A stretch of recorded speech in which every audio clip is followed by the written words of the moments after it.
sem demoras, passar a palavra para Juliana Luiz Rodrigues. Infelizmente, Maria Fernanda Terra não pôde estar com a gente hoje, mas indicou uma pessoa brilhante para nos brindar com esse tema. Juliana é graduada em Psicologia pela Universidade Federal de São Carlos, onde desenvolveu atividades de iniciação científica, tem especialização em Psicologia da Infância pela IPM da Unifesp, Campo São Paulo, concluiu aprimoramento profissional Psicologia em Contexto de Unidade Básica de Saúde, oferecido pela Faculdade de Saúde Pública em 2009. Ela é mestra em Saúde Pública pela Faculdade de Saúde Pública da USP, tem experiência na área da Psicologia e da Saúde Coletiva, com atuação em serviços públicos de saúde, como os CAPs e as UBS. Em universidades públicas também. Atualmente ela é técnica em assuntos educacionais na Universidade Federal de São Paulo, lotada no Departamento de Medicina Preventiva, e aluna do doutorado no Departamento de Medicina Preventiva da Faculdade de Medicina da USP, com o projeto Performances de Gênero de Mulheres Lésbicas e Bissexuais e o Cuidado à Saúde. Seja bem-vinda, Juliana. Bom, boa tarde a todos e a todas. Primeiro agradecer. Tem lugar exato aqui, gente. Essa iniciativa é um prazer, é uma honra. Também estou substituindo uma colega, Maria Fernanda Terra, que é uma querida, me deixou com uma responsabilidade grande, mas vamos lá, né? Eu vou dividir minha fala, vou fazer um pequeno apanhado sobre o SUS, sobre as políticas de saúde que envolvem as mulheres lésbicas, e vou trazer um pouco para vocês dos dados. Como eu tenho estado na pesquisa sobre mulheres lésbicas, eu consigo, acho que, transmitir para vocês um pouco do que eu tenho sentido, do que eu tenho visto, né? E quem sabe a gente produzir um conhecimento, um material para avançar aí nas políticas. Obrigada. Bom, então vamos lá. Aqui só um pequeno... voltar um pouquinho no tempo para a gente pensar, isso acho que já ficou bastante claro na fala da colega anterior. O SUS é uma conquista, né? Ele não é do nada, ele não foi livre de muitas batalhas, de muitas tensões, e é um posicionamento político e ideológico da qual eu defendo.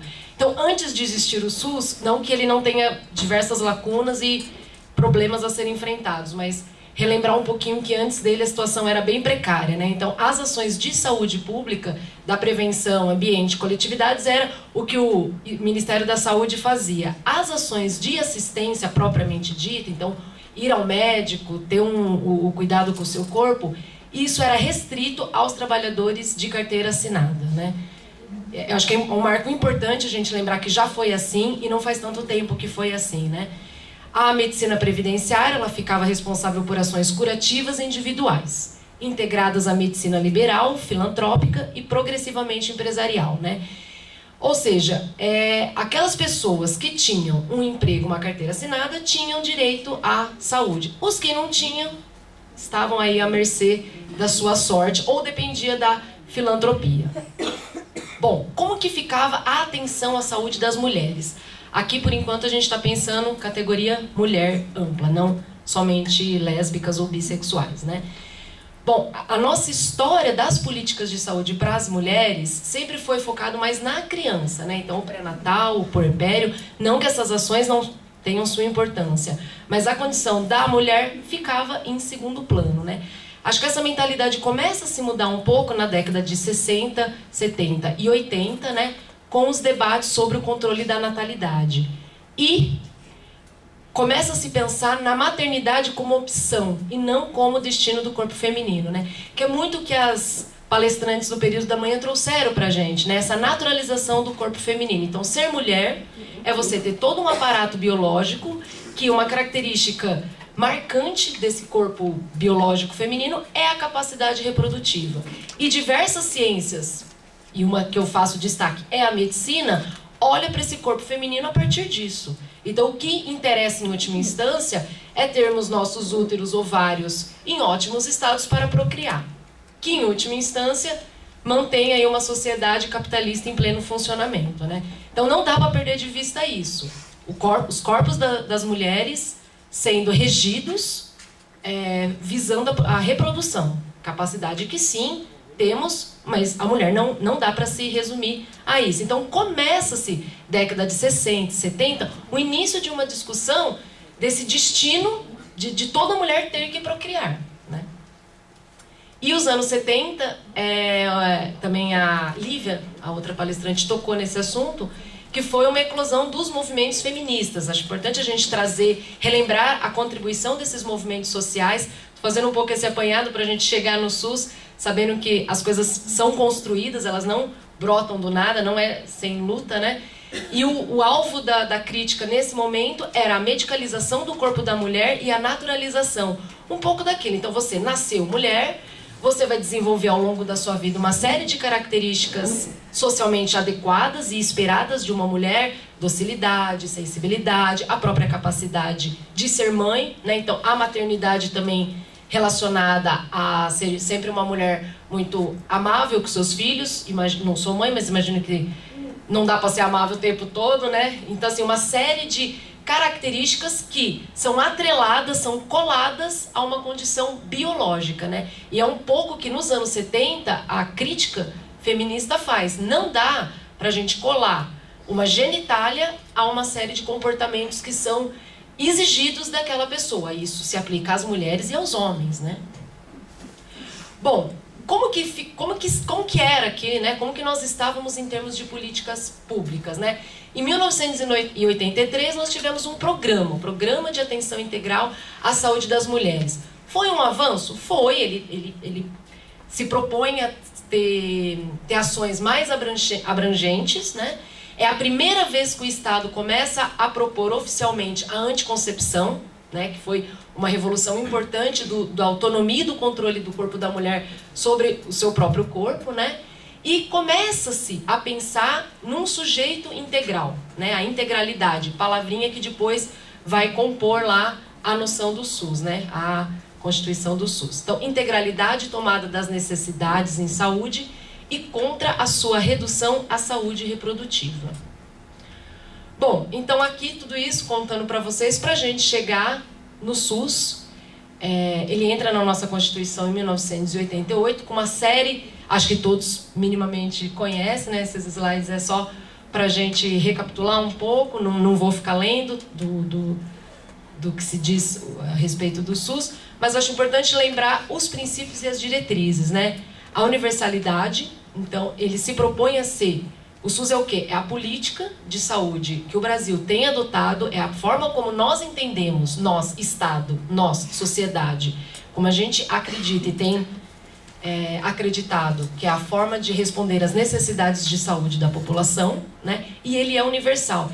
Isso é extremamente importante. O SUS ele foi alvo de elogios internacionalmente, porque é um grande avanço, é um passo à cidadania gigantesco que nós sabemos o quanto que isso tudo está sendo atacado e corre um risco de se desmantelar, né? Então, a universalidade garantindo o acesso e o direito ao cuidado a todo cidadão, a integralidade da assistência, então essa palavrinha também muito, muito importante, porque o atendimento integral, pensando nos diversos serviços que a rede do SUS devem compor para garantir as necessidades de saúde do sujeito, né?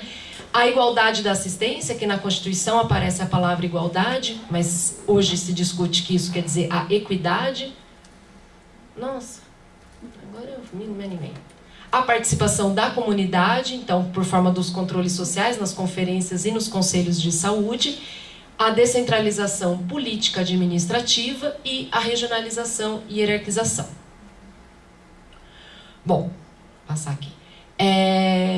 Como que está hoje? Hoje a gente tem, em 2004, a instauração da PANAISM, que aí deixa de ser um programa e passa a ser uma política, né? A Política Nacional de Atenção Integral à Saúde da Mulher.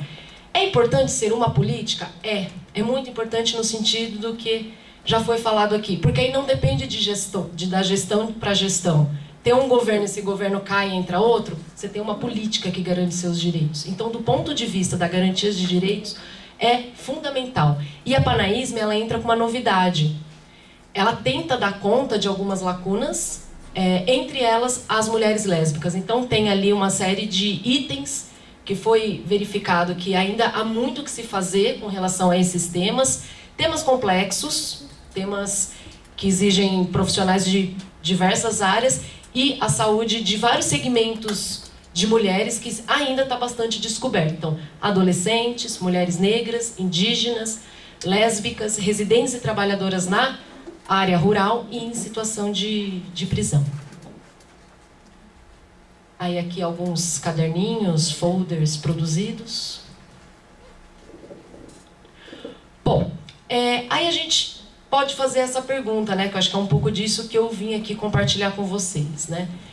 Quais são as condições de saúde de mulheres lésbicas e bissexuais? Chegamos em 2017, temos já a Panaísme aí com 14 anos, 13 anos em seu funcionamento, alguns avanços, alguns retrocessos. O que nós temos, né? Bom, primeiro eu queria dizer para vocês que para eu fazer o meu mestrado e agora o doutorado, eu fiz um levantamento da bibliografia sobre essa pergunta, né? Condições de saúde de mulheres lésbicas e bissexuais. É desanimador.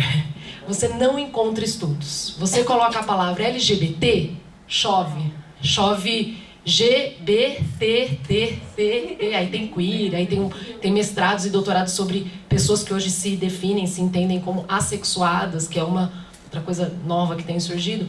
Mas, gente, é desesperador o quanto que esse tema não é falado, o quanto que essas mulheres, as lésbicas e as bissexuais, estão invisíveis, inclusive para a academia, não é só para os serviços de saúde. E aí eu tive uma dificuldade muito grande de fazer levantamentos bibliográficos, porque o número de pesquisas é muito reduzido mesmo. Talvez não dê para vocês verem, mas embaixo está ali os que eu encontrei. É coisa de 4. Tem uma dissertação de mestrado, tem, enfim, pouco material posso disponibilizar. Mas esse pouco material, ainda assim, o que eles nos diz, né? Então, de maneira geral, o que eu estou sendo bastante resumida pelo tempo, mas depois a gente pode explicar melhor. Uma menor solicitação de exames de Papa Nicolau presente entre essas mulheres, consultas ginecológicas sem regularidade, né, nessas mulheres, uso pouco frequente de métodos de proteção às infecções sexualmente transmissíveis, pouco frequente ou nada. Assim, e as mulheres se preocupam, não é que elas não se preocupam com isso. Há uma... quando eu as questionava, mas é um tema que passa pela sua cabeça? Sim, Juliana, eu fico super preocupada, mas eu vou fazer o quê? Aí devolvia a pergunta para mim e ficava aquele silêncio, né? Queria ter uma resposta. E ainda a existência de discriminação nos serviços de saúde. Então, de uma maneira geral, todos os estudos que eu achei apontam para isso. Numa maior, numa menor intensidade, mas apontam para isso. Bom, do ponto de vista do profissional de saúde, o que está acontecendo? Como que é, né, para aquele profissional, médico, enfermeiro, ou até mesmo um psicólogo, atender uma mulher que chega para você e fala, sou lésbica? Bom, durante as consultas, os médicos eles utilizam o tempo inteiro a palavra parceiro. Então, a primeira pergunta é, você chega no médico ginecologista, eu sou mulher, vou ao ginecologista e já passei por isso. Que método contraceptivo você usa? Tem mulheres que não se importam com essa pergunta, mesmo as que são lésbicas. Tem mulher que se incomoda, porque essa pergunta ela parte daquilo que a gente estava discutindo antes, que é uma heterossexualidade compulsória. O cara já parte do pressuposto que eu tenho relação sexual com um homem. Então, para algumas mulheres isso é muito desconfortável e inibe ela falar qualquer coisa naquela consulta. Então, médicos continuam utilizando essa palavra parceiro. E mesmo quando em algum momento da consulta a mulher consegue se colocar e falar eu não tenho relação sexual com homens, 10 minutos depois ele volta a falar. Então, esse remédio você tem que tomar você e seu namorado. Então fica um ambiente pouco acolhedor, né? Consultas ginecológicas pautadas na questão reprodutiva, seja para engravidar ou para evitar a concepção. Esse é outro ponto muito... Acho importante a gente falar disso, né? Se fala tanto de direitos sexuais e reprodutivos, só que, ao meu ver, o que eu tenho percebido, que os direitos reprodutivos estão mais sendo discutidos do que os sexuais. E a medicina e a maneira como o cuidado do corpo da mulher, especialmente na área da ginecologia, vem ocorrendo, é para o direito reprodutivo. É aquilo que eu disse antes para vocês. É uma preocupação constante de manter o corpo da mulher saudável para procriar. Não se discute prazer. Não se discute você está bem com o seu corpo. Não se discute tensão pré-menstrual. Não se discute a cólica terrível que eu tenho todo mês e isso está me prejudicando. Isso é coisa de mulher mesmo. Então acho que tem outras dimensões sobre o funcionamento do corpo feminino que não estão sendo discutidos. Não aparecem e não aparecem na formação dos nossos médicos nas melhores universidades. Então, Estou fazendo uma crítica, mas também estou criticando a maneira como esses profissionais vêm sendo formados. Esses temas que nós estamos aqui hoje, durante esse dia debatendo, não está chegando na formação desse pessoal. Hoje, 2017, não se discute nada de LGBT na formação de um médico. Então, acho que são pontos para a gente pensar, né?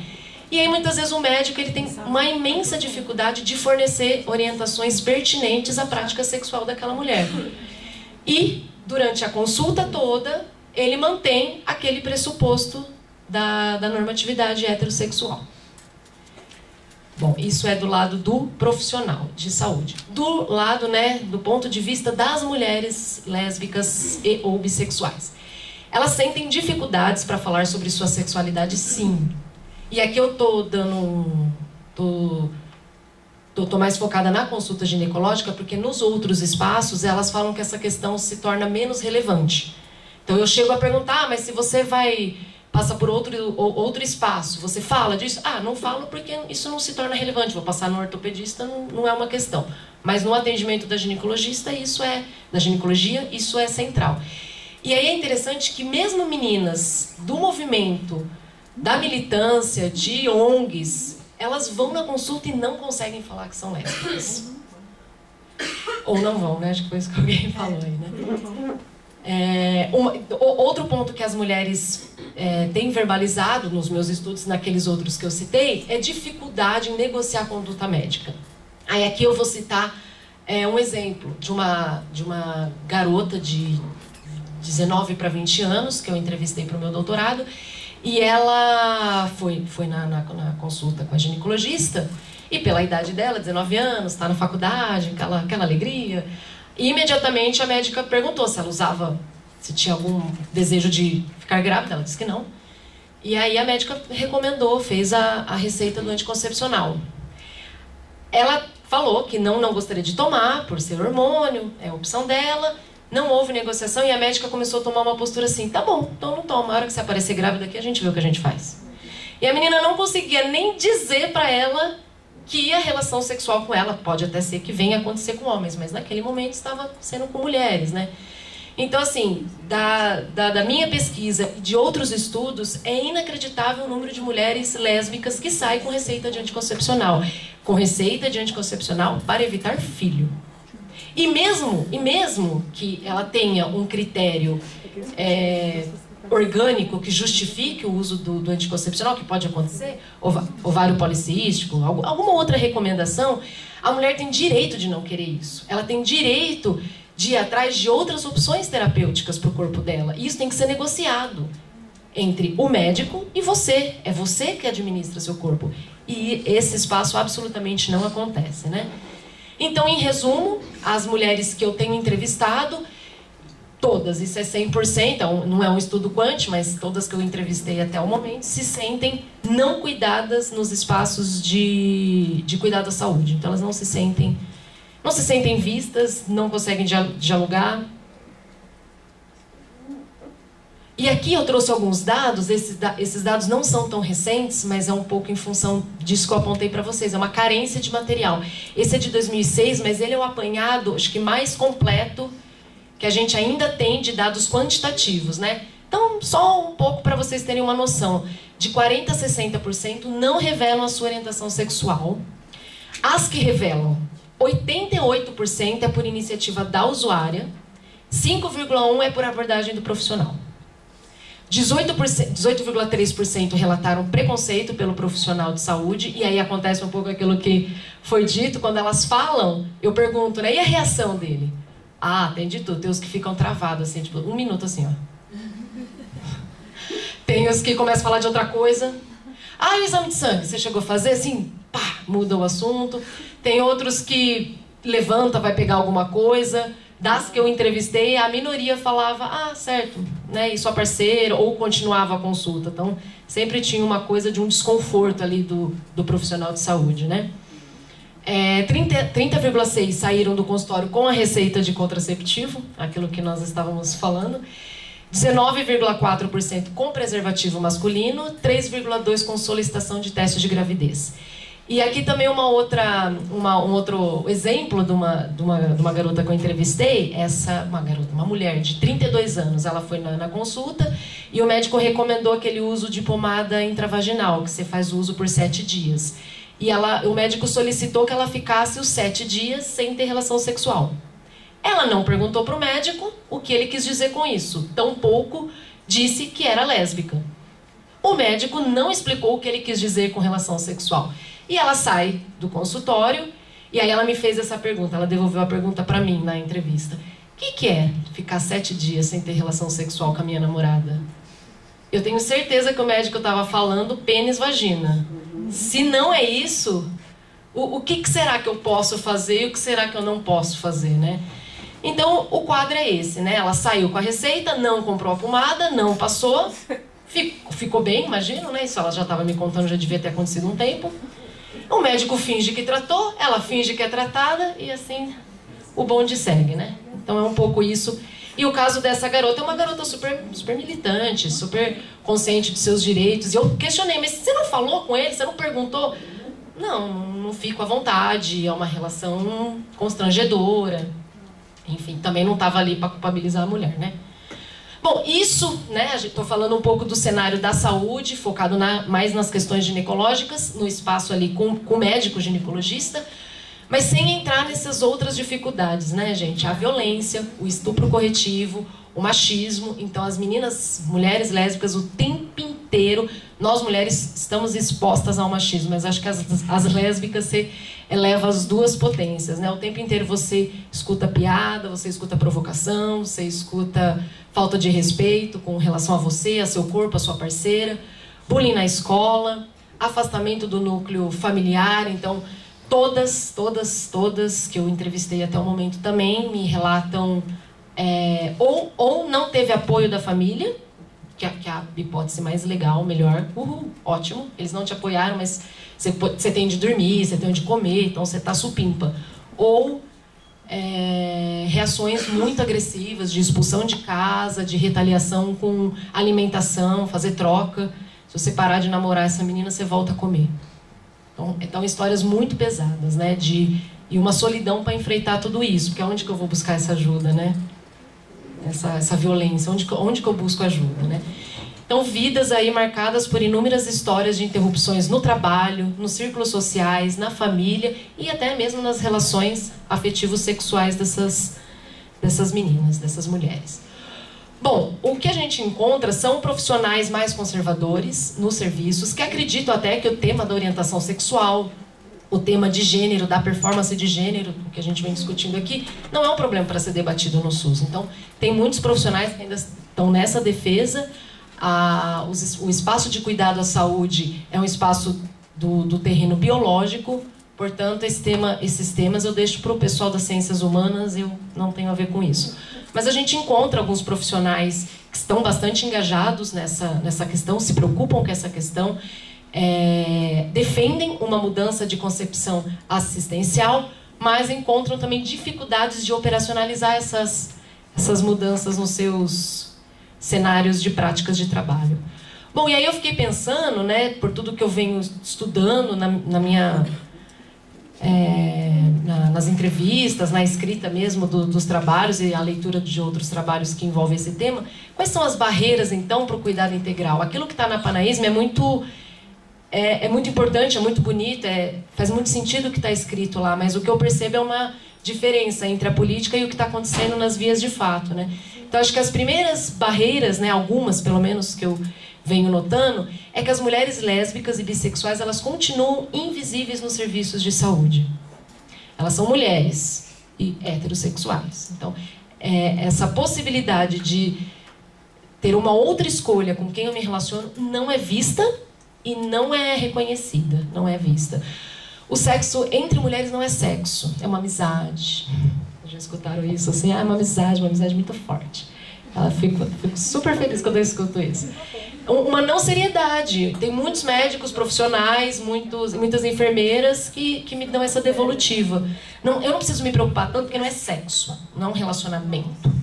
É uma fase, é uma confusão, é uma parceria, é uma amizade muito forte, né? Isso é um não reconhecimento, isso é uma negação da sua escolha, você não ser vista, né? Então acho que esse segundo meio que explica e justifica o primeiro, né? Você não ser reconhecida como um sujeito de direito que tem a escolha de estar com uma outra mulher, né?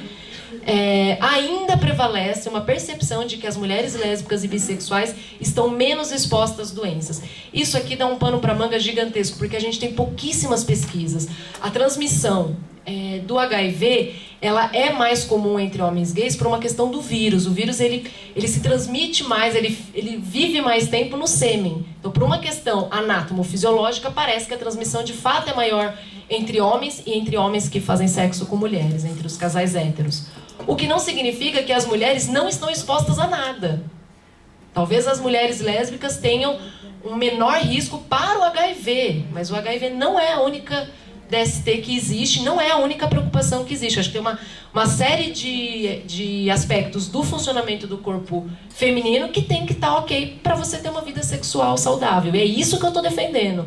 Chega de falar de AIDS, né? Se não é isso, a epidemia da AIDS, quem só é visto são os gays e os trans, todos os trans. Não que eles não tenham que ser vistos, mas eu não estou vendo as mulheres lésbicas nas políticas públicas. É um pouco isso que eu estou querendo trazer para vocês, né? E o serviço de saúde, muitas mulheres acabam nem indo, porque entendem, né, que o serviço de saúde é um local de discriminação.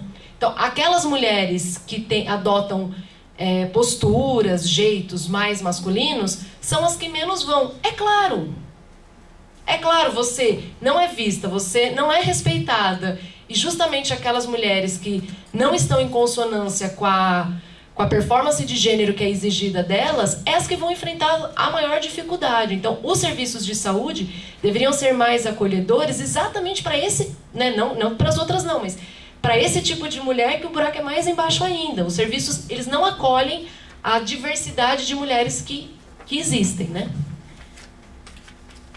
Inclusive as heterossexuais, né, gente? Porque tem colegas minhas jovens, hétero, que vão ao médico e o médico fica fazendo pressão para quando ela vai engravidar. Isso é uma violência. Isso também é uma violência. Ela se relaciona com homens e ela não é obrigada a ter filho na época que o médico acha que o útero dela está super saudável para isso. É uma decisão que diz respeito a ela. Então, ele também está sendo não cuidadoso, tendo essa postura. Bom, e aí eu acho que a gente pode pensar alguns caminhos possíveis e eu quero falar que eu acho que esses caminhos, eles vêm acontecendo, senão a gente também vai ficar aqui só listando um monte de desgraça que está acontecendo, nós não somos vistas, não somos reconhecidas, mas eu vejo que também tem uma mobilização acontecendo, né? Então eu acredito muito na educação permanente, né? No enfrentamento do preconceito e a produção de conhecimento sobre as necessidades de saúde de mulheres lésbicas e bissexuais. Tem gente estudando isso, fiquei super feliz no período da manhã de ver outras colegas. Então tem um material sendo produzido, acho que esse material tem que circular. Implementação de processos de formação para os profissionais e gestores de saúde. Aumentar a escuta e acolhimento a partir do reconhecimento de diferentes orientações sexuais, né? E aqui, muitas vezes eu acho que seria interessante conversas, porque eu fiquei pensando, tenho pensado, quando essas mulheres que eu entrevisto vão contando, vão relatando o porquê elas não se sentem acolhidas nos espaços de saúde, eu fico me perguntando se os médicos, os enfermeiros, se em algum momento eles tiveram chance de serem ouvidos, de serem instruídos, pra gente também não fechar a porta ao diálogo. Entende o que eu quero dizer? Não estou dizendo que a postura dele foi uma postura adequada, eu só estou dizendo que se a gente não abrir portas para diálogo e fazer algumas coisas circular mais, da mesma maneira que a gente está dando vozes a essas mulheres, também dá vozes a esses profissionais, porque qual é o medo? Qual é a dificuldade? Né? Da gente também possibilitar esse diálogo. E aí, acho que a partir disso que essa escuta e esse acolhimento vai acontecer, né? Então, maior aproximação dos gestores e dos profissionais com a realidade das lésbicas. Tem muita gente que nunca viu, não sabe, fica com dúvida, nunca conviveu. Vocês já passaram por isso? Maravilha. E acho que o incentivo dos gestores dos serviços aos profissionais e aos usuários dos serviços a fazer as denúncias. Eu acho que a denúncia é um caminho legal, importante, acho que não dá para abrir mão dos nossos dispositivos legais já que existem, estão aí para serem utilizados. um pouco do que eu venho percebendo com a minha tese de doutorado, e é o que eu vou tentar defender também, é uma mudança na formação e postura dos ginecologistas, dos médicos, o que dirá também depois quando eles vão para a residência. Uma das garotas que eu entrevistei, ela é aluna da medicina. Aí eu falei, tô com a faca e o queijo na mão, vou perguntar para ela. Ela me disse assim, que sobre o aparelho reprodutor masculino, eles têm 3 meses de aula. Aprende tudo. Sobre a saúde da mulher foram 3 dias. Foram 3 dias e o foco é útero. Eles aprendem tudo de útero. Não se discute qualquer coisa relacionada à vagina, nada. Então, é isso, né? Nós estamos em 2017, é essa formação que esses alunos estão tendo, né? Garota da USP. E aí eu pensei também da gente rever um pouco os nossos formulários, né? Com a inclusão da questão da orientação sexual. Mas sem esquecer que eu acho que as mudanças num protocolo, num formulário, não garantem nada, né, gente? Senão fica uma mudança pontual. Eu acho que a possibilidade de mudança são esses debates, são as rodas de conversa, é fazer circular um pouco esse conhecimento que vem sendo produzido, é dar voz a essas mulheres lésbicas, todas têm uma história para contar. Também escutar os profissionais, acho que a gente pode acolher a dificuldade, né? Fomentar que essa discussão aconteça para melhorar a assistência, porque a assistência ela vem acontecendo, mas ela vem acontecendo de um modo muito precário. O quesito orientação sexual não está conseguindo entrar na porta do consultório. É a sensação que eu estou, isso não é falado. É isso, gente, tá aí o meu e-mail, muito obrigada.